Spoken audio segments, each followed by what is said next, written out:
तो हमने जो तीन इक्वेशन पढ़े हैं, इन तीनों इक्वेशंस को ग्राफिकली कैसे डिराइव किया जाता है, कैसे प्रूव किया जाता है, तो आज इस चीज की बारी है।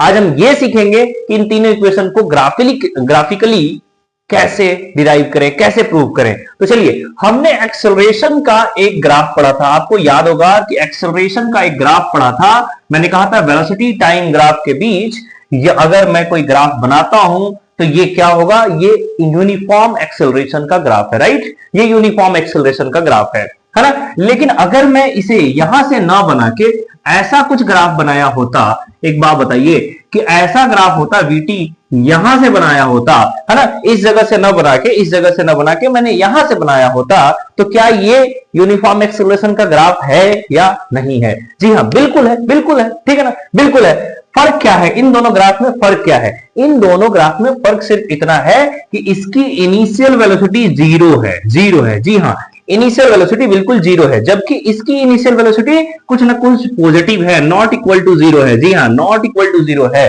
समझ बात ना, इसकी इनिशियल वेलोसिटी पहले से कुछ ना कुछ है, बस इतनी ही फर्क है दोनों ग्राफ में। समझ बात ना। तो चलिए, हमने जो यहां ग्राफ बनाया है बिल्कुल हूबहू वही वाला ग्राफ है, जिसके पास कुछ ना कुछ इनिशियल वेलोसिटी है। ऑब्वियसली u एक इनिशियल वेलोसिटी है, ठीक है ना। जबकि फाइनल की बात करें तो इनके पास एक फाइनल वेलोसिटी भी है। जी हाँ, एक फाइनल वेलोसिटी भी है v, है ना। ये पूरा फाइनल वेलोसिटी हुआ, ये इनिशियल वेलोसिटी हुआ, है ना। और ऑब्वियसली इनिशियल से फाइनल तक जाने में कुछ ना कुछ टाइम लगा होगा, है ना, कुछ ना कुछ टाइम लगा होगा, ठीक है ना। तो वो टाइम लगा है क्या? वो टाइम लगा है t। जी हाँ, t टाइम लगा है। समझ में आ रही बात ना, t टाइम लगा है। तो ये ग्राफ हमारा हुआ कंप्लीट, है ना। चलिए, पॉइंट्स का हम नाम दे देते हैं, जो जो पॉइंट्स हैं, जो भी वर्टिसेस हैं, उनका नाम दे देते हैं। चलिए, इसे मैंने कह दिया o, इसे मैंने कह दिया a, इसे मैंने कह दिया b, है ना, इसे मैंने कह दिया c। चलिए, यहां से एक लाइन ड्रॉ करते हैं, मैंने इसे कह दिया d, है ना, इस पॉइंट को मैंने डी कह दिया। चलिए, इसे पॉइंट कह दिया ई, ऐसे हम मैंने कह दिया है, ठीक है। अब इसी ग्राफ के थ्रू आप इन तीनों इक्वेशंस को डिराइव करने वाले हो। जी हाँ, बहुत ध्यान से आप पढ़ते जाइए, समझते जाइए। यकीन मानिए कि आपको एक एक डेरिवेशन बहुत अच्छे से समझ में आने वाला है। अगर आपने अभी तक चैनल को सब्सक्राइब न किया है तो सब्सक्राइब जरूर करें। तो आइए समझते हैं। तो देखिए, फ्रॉम द ग्राफ,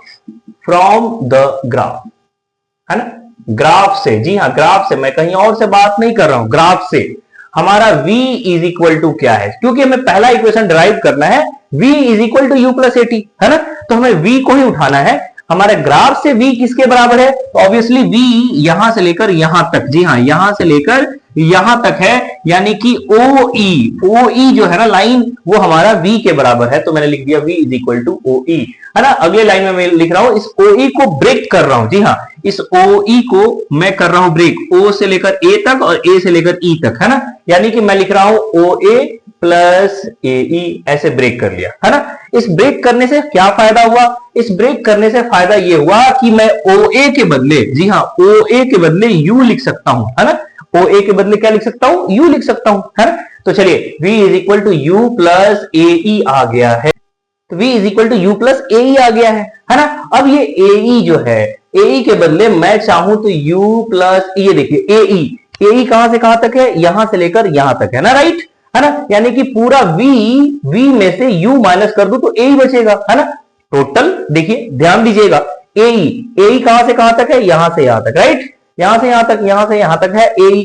तो टोटल v में से u माइनस कर दो, टोटल कितना है? v है, और इतना नीचे वाला कितना है? u है। तो v में से u माइनस कर दो तो हमें a मिल जाएगा, यानी कि यहां मैं डाल सकता हूं v माइनस u, ठीक है। इसे इक्वेशन 1 रखा। अब ये v माइनस u जो है, देखिए v plus u, v is equal to u plus v minus u आ चुका है। अगर मैं v माइनस u को 80 के बराबर प्रूफ कर दूं तो हमारा मामला यही खल्लास हो जाएगा। जी हाँ, मामला यही खत्म हो जाएगा, ठीक है। तो थोड़ी देर के लिए पहले हम इसे यही रोकते हैं और सीखते हैं कि v माइनस u को कैसे 80 प्रूफ करें, है ना। तो चलिए हम चलते हैं एक्सेलरेशन के तरफ। जी हाँ, एक्सेलरेशन के तरफ। वी नो दैट एक्सेलरेशन का formula v minus u by t. जी हाँ, v minus u by t. अब यहां से ही बताइए, ये डिवाइड में उधर जाएगा तो क्या होगा? Obviously AT is equal to v minus U, है ना। AT is equal to V minus U. ये देखिए V माइनस यू किसके बराबर आ गया भाई, V माइनस यू जो है वो AT के बराबर आ गया, है ना। यानी कि V माइनस यू की जगह पे हम AT डाल सकते हैं, अब तो डाल ही सकते हैं ना। तो पुटिंग वैल्यू ऑफ, है ना, putting value of V minus you in equation 1। चलिए इक्वेशन 1 में V माइनस यू की वैल्यू डाल देंगे 80, तो हमारे पास आ जाएगा V इज इक्वल टू, ये देखिए V is equal to U plus V minus U की जगह पे क्या डालेंगे हम, 80 डालेंगे। ये लीजिए फर्स्ट इक्वेशन गर्मा गर्म छान के बिल्कुल आपका ग्राफ से डिराइव हो चुका है। तो उम्मीद है आपको समझ में आया। अगले वीडियो में चलेंगे हम सेकंड इक्वेशन की तरफ।